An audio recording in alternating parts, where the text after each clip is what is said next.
It's time for the British Grand Prix, and we are back for another episode of Can I Beat the F1 2025 pole lap?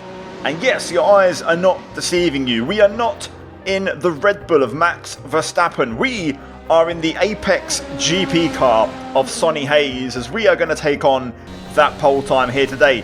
This was actually a suggestion in the comments from the previous episode, and I thought, yeah, why not? I'm digging the idea. British Grand Prix, F1 movie launch. Why not put it together and, recreate some of them scenes we saw around this track. So today we're looking to beat Max Verstappen's pole time. Absolute belter of a lap. 1 minute 24.8. I think 892 if I'm being specific. But yeah, a 124.8.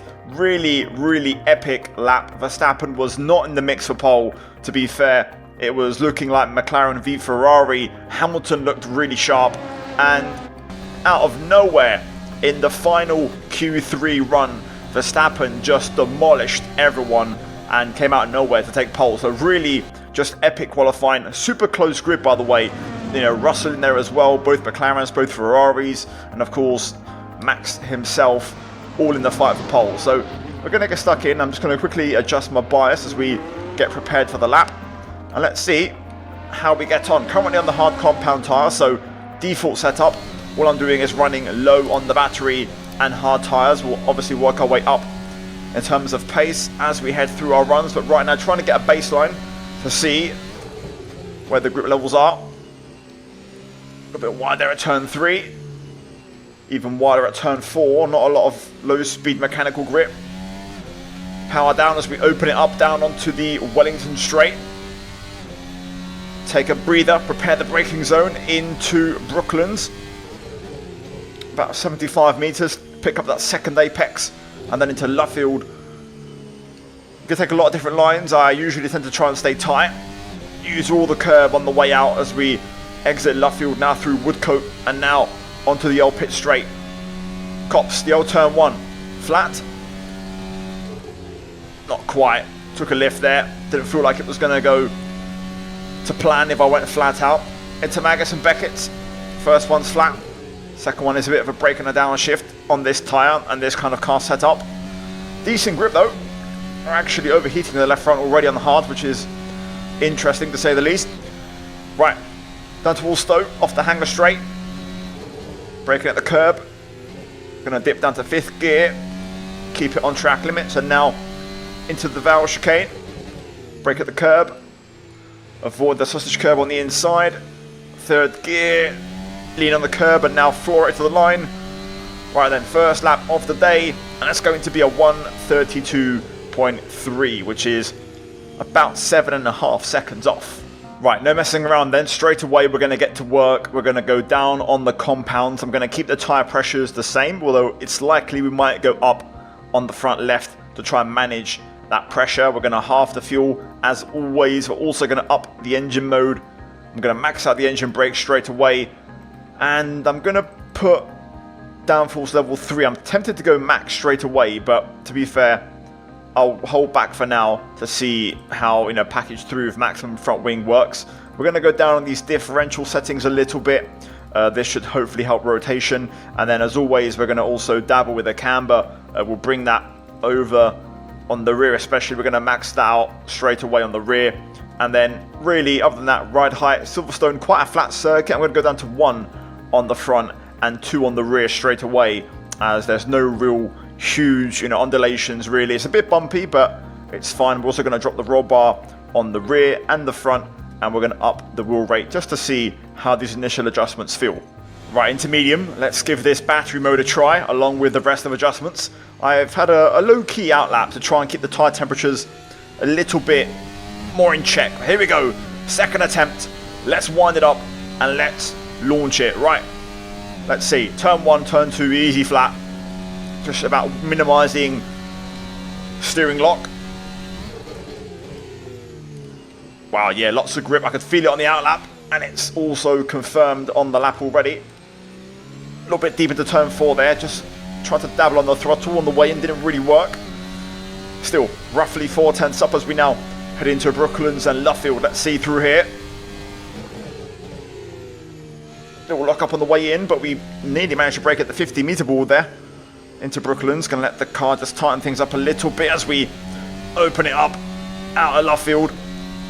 We've doubled our advantage through there from 4 to 8 tenths. Now then, Cops should be flat. There it is. Easy flat, well within track limits as we head into the S's. Wow, look at the grip. Very bumpy, but so much more grip. Lovely run through there. Straight onto the hangar straight. 1.3 seconds up now as we race into Stowe. Nowhere near 8th gear, interestingly. Lots more grip again through there. Final chicane. Didn't quite get the first apex, but going to get the power down earlier. And it's going to be nearly 2 seconds quicker. That's decent, but that still leaves us distant from Verstappen's time. Now the next step is to put on a set of C4 soft tyres and hopefully get that time down. We're going to again drop the fuel in half to 12 litres. We're going to run high on the MGUK. I'm going to leave the downforce unchanged, but that could change on the next set of car adjustments. And we're going to also bring down the diff coast to 30. Right, camber, let's push that a bit more. Toe as well, we're going to go a bit more on the rear, on the front as well. Elsewhere, other adjustments. Roll bar, we're going to drop it to minimum straight away. I'm going to up the front wheel rate some more, quite a bit more, because I want to get that front end sharpness and responsiveness. I'm also going to drop the ride height to 0 front and 1 on the rear. So this should be a lot stronger. Right, I need to see some real improvement now with this one, because otherwise I'm going to be a little bit concerned that we're going to be nowhere near the pole time. So let's see if now we find some time with the engine mode improvement. Here we go. Oh, a bit of understeer into there. Didn't quite get the front end to bite. This time through turn 4 we get that rotation. Still feel like I've got some understeer, which is making me think downforce level 4, but that's a good first sector already. Really, really good. We also hit 8th gear for the first time, which is a bit more like it. Wow, lots of grip through Luffield. The front end now just biting into the tarmac on these tyres. What a difference. Already a second up. We need more than this though. More than double, come on. Let's keep it pinned with the higher engine mode through here. Bit less lock to try and not kill the front left so much. We're going to run out of deployment though. That's interesting. Look at the speed we're carrying through here. That's so quick, but we're already out of battery. So we're going to start bleeding time potentially here. That's huge. Sector 3 then. Oh, that was a nice stow. Good speed carried through there. I'm very hesitant to turn in because of that inside sausage curb. Right, we basically kept our sector 3 equal. Over the line, 128.8. So, I'm not too mad about that. The fact we had no battery in sector 3 is kind of a bit see-through. So, don't get me wrong, we're still 4 seconds off, but we can get closer. Right, tyres I'm happy with. I can manage that pressure, just having a slow outlap. But we are going to now run minimum fuel. However, I'm going to up that a little bit to 10 litres because we are going to, 1, increase our battery mode to the maximum now, which is going to be the MGUH in motor, which gives you more horsepower. But we're going to compensate that by putting the downforce package to 4. So hopefully we can start to really send it. I'm also going to now manually override the battery, which means it should not run out like before. We should have battery to the end of the lap. So just those adjustments should make a huge difference now. Now to be fair, I've not really explained it before, but if you want to see when I'm overriding the battery, all you have to do is look at the bottom right in the dial and it will turn yellow like that, which is when I'm actually using it. So we're going to get it on now to hopefully have battery at the end. We're going to keep it on all the way to turn 3 here. Here we go. Let's try and find some time.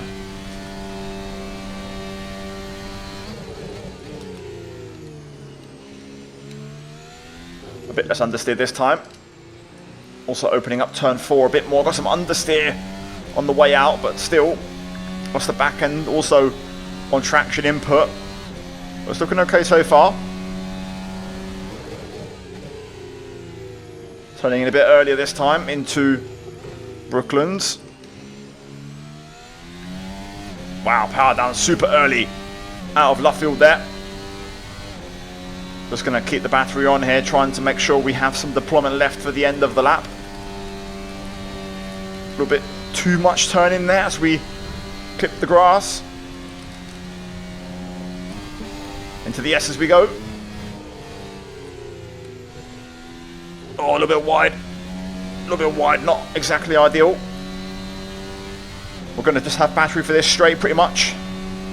There it is.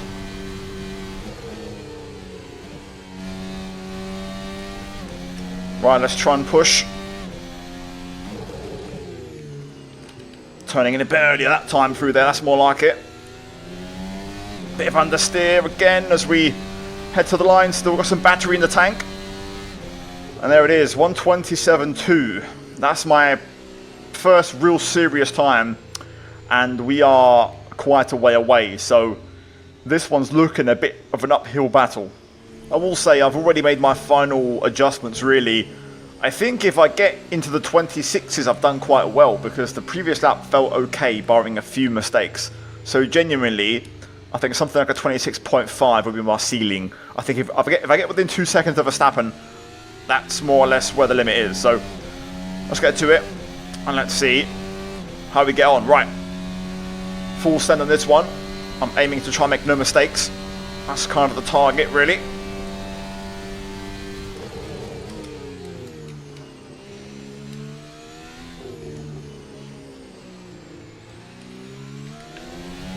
That's better. Cleaner exit. Out of turn 4. A little bit deep and wide through turn 3. Just lacking a bit of tyre temp. More than anything.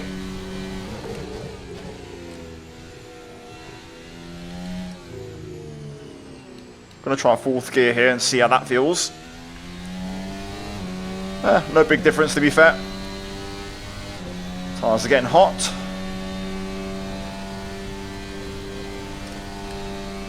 This time we stay off the grass at Cops, which is nice. Alright, let's hook up these S's. Here we go.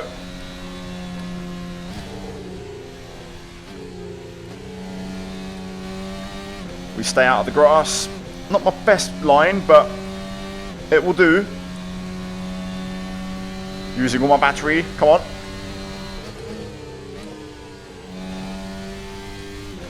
Lovely run through there. Come on.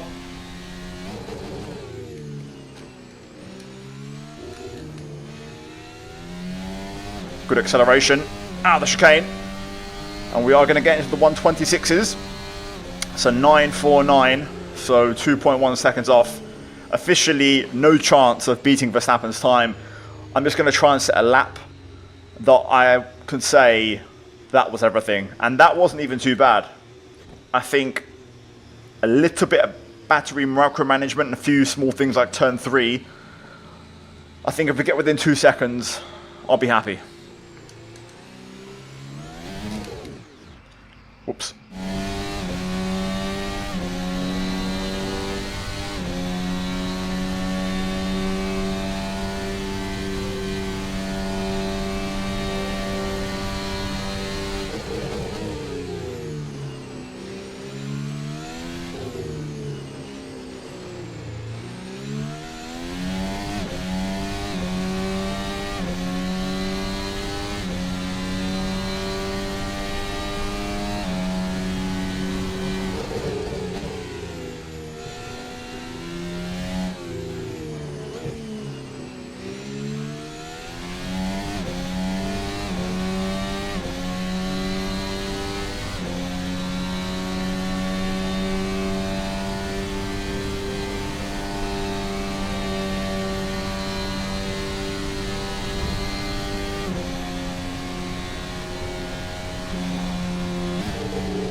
That looked pretty sweet, man. I'm not gonna lie, that felt pretty good. I'm within 2 seconds of max, but I don't know how much more there is to find, to be honest.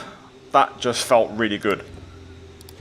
If I'm nitpicking, no, I mean, I can't even think of anywhere really. That just felt really bloody good. I could try the other car, the CSP version, which has, you know, custom strap modes, deployment modes, and a few other bits and pieces. It's a faster car, but to my knowledge, it's not 2 seconds faster, so it's irrelevant. I don't think I'd beat the time anyway, so I'd be keen to hear what you guys think. If you have tried the CSP, what time did you do?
Anyway, here is the final version of the setup. Feel free to pause and copy what you need. I ended up actually lowering the rear tyre pressures for more rear traction. 9 litres of fuel, engine modes. I actually went back down on engine brake as well. Max aero, brakes to the rear. Very aggressive diff settings. Also very aggressive camber, front and rear.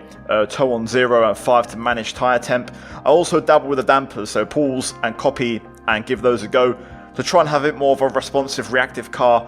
Elsewhere, heave dampers, or heave springs, I didn't touch those. Suspension main, max wheel rate, minimum roll bars, front and rear. I also put minimum ride height, and I also dabble with the bump stop stiffness. That's a bit of a mouthful to say, but yeah, literally everything possible. And visual steering wheel 5, which is the Mercedes one, the closest really to the Apex GP car.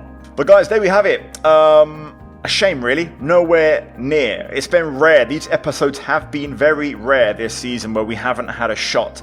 Either, you know, we've been very close all season long. We've had a couple where I've been nowhere near or I've been very far ahead. I think China was one of them. But genuinely, I count, you know, no more than 3. I think I've been absolute walkovers or I've been nowhere near. The rest have all been more or less within half a second. So yeah, I could try the other card, the CSP, go another half a second quicker, but it's still going to be way off from like P18 on the actual real life grid anyway. So yeah, happy with the lap. That's all that matters. I'm very happy with my lap and I'll take that. So guys, down below you're going to have links to the track livery, the track kind of sponsors for 2025, and the car livery for Apex GP. So check the links down below along with all my other mods. And yeah, hopefully you guys enjoyed the video. Smash the like button. Let's try and hit over 1,000 likes. Hopefully tomorrow's race is looking to be a classic with 6 cars in the mix. Subscribe for more daily F1 content, guys, F1 25 content. And yeah, hopefully you guys enjoyed the video. As always, a massive shout out to my channel members. Check out the 2 videos on screen for more, and I'll see you guys soon. Take care, and let's go back from me. Ciao, ciao.